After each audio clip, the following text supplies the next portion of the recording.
ലോകത്തെ ആശങ്കപ്പെടുത്തി 30 വർഷത്തെ ഇടവേള അവസാനിപ്പിച്ച് ആണവായുധ പരീക്ഷണങ്ങൾ ഉടൻ പുനരാരംഭിക്കുമെന്ന് പ്രഖ്യാപിച്ച് US പ്രസിഡന്റ് ഡൊണാൾഡ് ട്രംപ്.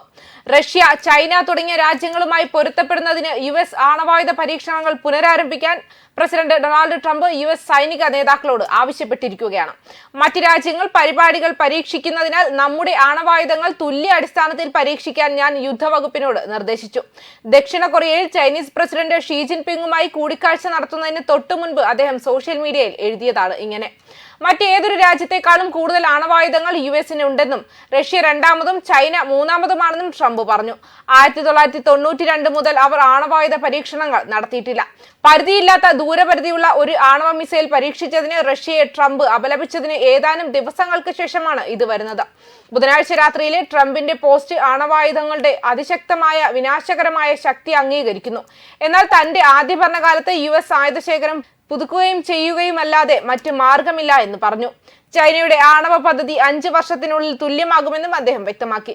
ട്രംപിന്റെ പോസ്റ്റിൽ പരീക്ഷണങ്ങൾ എങ്ങനെ നടക്കുമെന്നതിന്റെ വിശദാംശങ്ങൾ ഉൾപ്പെടുത്തിയിട്ടില്ല, പക്ഷേ പ്രക്രിയ ഉടനടി ആരംഭിക്കുമെന്ന് എഴുതി. ദീർഘകാലമായി തുടരുന്ന ഒരു US നയത്തിന്റെ പ്രത്യക്ഷമായ ഒരു വിപരീത ഫലമാണിത്. മുൻ Republican president George H.W. Bush ശീതയുദ്ധം അവസാനിപ്പിച്ചതോടെ മൊറട്ടോറിയം പ്രഖ്യാപിക്കുന്നതിന് മുൻപ് 1992 അവസാന US ആണവായുധ പരീക്ഷണം. 2019 ശേഷമുള്ള ആദ്യ മുഖാമുഖ കൂടിക്കാഴ്ചയ്ക്കായി ഷീ ദക്ഷിണ കൊറിയയിൽ ഇറങ്ങുന്നതിന് തൊട്ടു മുൻപാണ് ട്രംപിന്റെ പോസ്റ്റ് വന്നത്. ഗിംഹെ അന്താരാഷ്ട്ര വിമാനത്താവളത്തിൽ ഷീയെ കാണാൻ പോകുന്നതിനിടെ മറൈൻ വൺ എന്ന ഹെലികോപ്റ്ററിൽ സഞ്ചരിക്കുമ്പോഴാണ് പോസ്റ്റ് പ്രത്യക്ഷപ്പെട്ടത്. ഇരു നേതാക്കളുടെയും കൂടിക്കാഴ്ചയ്ക്ക് ശേഷം എയർഫോഴ്സ് വണ്ണിൽ ആണവ പരീക്ഷണ കേന്ദ്രങ്ങൾ പിന്നീട് നിർണ്ണയിക്കുമെന്നും ട്രംപ് പറഞ്ഞു. എന്നാൽ പരീക്ഷണങ്ങളിൽ മറ്റ് രാജ്യങ്ങളെ പോലെ അമേരിക്കയും ഉചിതമാണെന്ന് ആവർത്തിച്ചു. ആണവ പോർമുനകൾ വഹിക്കാൻ ശേഷിയുള്ള 2 പുതിയ ആയുധങ്ങൾ വിജയകരമായി പരീക്ഷിച്ചതായി റഷ്യ വാരാന്ത്യത്തിൽ പ്രഖ്യാപിച്ചിരുന്നു. US പ്രതിരോധ സംവിധാനങ്ങളെ തുളച്ചുകയറാൻ കഴിയുമെന്ന് ക്രെംലിൻ പറഞ്ഞ ഒരു മിസൈലും അമേരിക്കൻ പടിഞ്ഞാറൻ തീരത്ത് ആക്രമണം നടത്താനും റേഡിയോ ആക്റ്റീവ് സമുദ്ര തിരമാലകൾക്ക് കാരണമാകാനും കഴിവുള്ള പോസിഡോൺ എന്ന അണ്ടർ വാട്ടർ ഡ്രോണും ഇതിൽ ഉൾപ്പെടുന്നുണ്ട്. എന്നിരുന്നാലും ആ പരീക്ഷണങ്ങളിൽ ആണവായുധങ്ങൾ പൊട്ടിത്തെറിക്കുന്നത് ഉൾപ്പെട്ടിരുന്നില്ല.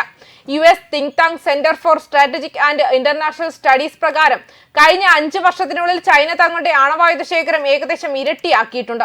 2030 ആകുമ്പോഴേക്കും ആയുധങ്ങളുടെ എണ്ണം 1000 കവിയുമെന്ന് പ്രതീക്ഷിക്കുന്നുണ്ട്. ആയുധ നിയന്ത്രണ അസോസിയേഷന്റെ റിപ്പോർട്ട് പ്രകാരം US-ന്റെ സ്വന്തം ആണവ ശേഖരം ഏകദേശം 5225 വാർഹെഡുകളാണ്. അതേസമയം റഷ്യയുടെ കൈവശം ഏകദേശം 5580 വാർഹെഡുകളാണുള്ളത്. 2026 ഫെബ്രുവരിയിൽ പുതിയ തന്ത്രപരമായ ആയുധ കുറയ്ക്കൽ ഉടമ്പടി കാലഹരണപ്പെടുന്നതിന് ഏകദേശം 100 ദിവസം മുൻപാണ് ട്രംപിന്റെ പ്രസ്താവന വരുന്നത്. US-ഉം റഷ്യയും തമ്മിലുള്ള അവസാനത്തെ ആണവായുധ ഉടമ്പടിയാണിത്. ഭൂഖണ്ഡങ്ങൾ കടക്കാൻ കഴിവുള്ള വിന്യസിച്ചിരിക്കുന്ന മിസൈലുകളിൽ ഓരോ രാജ്യത്തിനും 1550 വാർഹെഡുകൾ മാത്രമേ അനുവദിക്കൂ എന്ന് കരാർ പരിമിതപ്പെടുത്തുന്നു. 1992 സെപ്റ്റംബർ 23-നാണ് US അവസാനമായി ഒരു ആണവ ബോംബ് പരീക്ഷിച്ചത്. പടിഞ്ഞാറൻ സംസ്ഥാനമായ നെവാഡയിലെ ഒരു ഭൂഗർഭ കേന്ദ്രത്തിലാണ് പരീക്ഷണം നടന്നത്.